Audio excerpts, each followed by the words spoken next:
आगे बढ़ेंगे भोपाल से अब खबर, जहां हड़ताल पर एम्स के स्टूडेंट इंटर्न्स का आपको बता दें प्रबंधन पर आरोप लगा है। तो हड़ताल पर एम्स के स्टूडेंट हैं और हड़ताल पर ये चले गए हैं। इंटर्न्स का एम्स प्रबंधन पर आरोप है और प्रबंधन पर आरोप लगा है कोविड के दौरान किए गए काम का भुगतान नहीं हुआ है। जो काम इन्होंने किया था, इंटर्न्स ने जो काम किया था, वो अब इनको भुगतान नहीं किया गया है। उस काम का भुगतान इनको नहीं किया गया है। शब्बीर हमारे साथ जुड़ गए हैं ज्यादा जानकारी के साथ। शब्बीर, एम्स के जो स्टूडेंट हैं, जो इंटर्न्स हैं, जिनसे काम लिया गया कोविड काल के दौरान, लेकिन अब आरोप ये लग रहा है कि इनको भुगतान उसका नहीं हो पाया। क्या कहना है इंटर्न्स का? बिल्कुल अंजलि, भोपाल एम्स के इंटर्न डॉक्टर है जो कोविड काल के दौरान हमने देखा था कि किस तरीके से डॉक्टर की कमी पड़ी थी और उसके बावजूद भी इन लोगों ने अपनी जान में जोखिम में डालकर इन तमाम जितने भी इंटर्न डॉक्टर हैं एम्स के, इन लोगों ने मरीजों की इलाज किया था। लेकिन उस दरमियान जो इन्होंने काम किया था उसका इंसेंटिव अभी तक नहीं मिला और इसी को लेकर उन्होंने कई बार एम्स प्रबंधन से मुलाकात भी करी, बातचीत भी करी कि जल्द से जल्द उन्हें इंसेंटिव दिया जाए। लेकिन उसके बावजूद भी इंसेंटिव नहीं दिया और मजबूरन उन्हें आज हड़ताल पर बैठना पड़ रहा है। देख सकते हैं आप, तख्तियां लेकर बैठे हुए हैं और उस पर लिखा हुआ है कि उन्हें इंसेंटिव दिया जाए। हमारी मांग पूरी करने की मांग की जा रही है। भीख मांगने जैसी स्थिति बन गई है। कुछ इंटर्न डॉक्टर से ही बात करते हैं, क्या मांगे लेकर बैठे हैं और प्रबंधन से अब तक आपकी क्या बातचीत हुई है?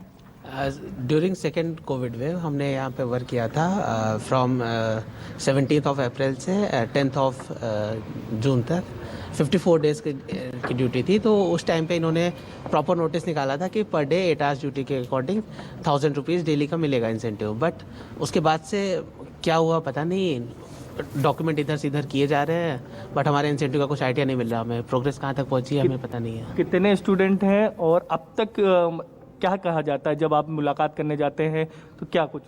MBBS 2016 बैच से मतलब सारे स्टूडेंट हैं, 100 हैं, उनका इंसेंटिव रुका हुआ है। और जब भी जाओ बात करने तो कभी टाल देते हैं, कभी कुछ करते हैं। अभी तो कोई प्रॉपर हमें इन्फॉर्मेशन मिल नहीं रही है कि हमें कब तक मिल जाएगा। एग्जैक्ट डेट हमें चाहिए। शबीर, इनसे पूछिए कि आगे का क्या कुछ इनका रुख रहने वाला है? और दूसरा, अभी तक कुछ बातचीत की गई जब से हड़ताल पर बैठे? जब से मतलब अभी तो हम स्ट्राइक पे जब बैठे थे तो एडमिनिस्ट्रेशन से कुछ लोग आए बात करने के लिए। क्या अभी बातचीत हुई आपकी? अभी बातचीत अंदर चल रही है, अब जैसा स्टेटस होगा वो आपको आगे बताएंगे। तो देख सकते हैं अंजलि, अभी बातचीत चल रही है। प्रबंधन अब ये कह सकते हैं कि हड़ताल पर जब इंटर्न डॉक्टर बैठे हैं उसके बाद जागा है और अब बातचीत चल रही है। उम्मीद है कि इनकी समस्या का हल जल्द हो जाएगा। 2 से 4 महीने हो गए इनकी मांग पूरी नहीं हुई है। लगातार वो लोग मांग कर रहे हैं, इंटर्न डॉक्टर जो हैं, कि उनको पैसे दिए जाए जो कोविड काल के दौरान उन्होंने काम किया था। पर छात्र को 1000 रुपये पर डे के हिसाब से रखा गया था, लेकिन उसके बावजूद भी इनको टाला जा रहा है। रोज़ मुलाकात करते हैं, रोज़ टाल दिया जाता है कि कल आ जाएंगे, परसों आ जाएंगे, लेकिन मजबूरन अब इंटर्न डॉक्टर को यहाँ पर बैठना पड़ रहा है। लेकिन चिंता की बात यह है कि इन्हीं डॉक्टरों ने उस वक्त मोर्चा संभाला था जब सबसे ज़्यादा हालात खराब थे। और अब तीसरी लहर की बात की जा रही, कोरोना के केसेस बढ़ रहे हैं और उन सबके बीच इस तरीके की तस्वीर आना काफ़ी ये कह सकते हैं बुरी तस्वीरें हैं ये। जी बिल्कुल बिल्कुल सही कहा आपने, क्योंकि जब कोरोना का काल था उस दौरान इन इंटर्न से ही काम लिया गया, लेकिन अब इनको भुगतान नहीं किया जा रहा है और इनको टाला जा रहा है। बहुत शुक्रिया शबीर आपका जानकारी साझा करने के लिए।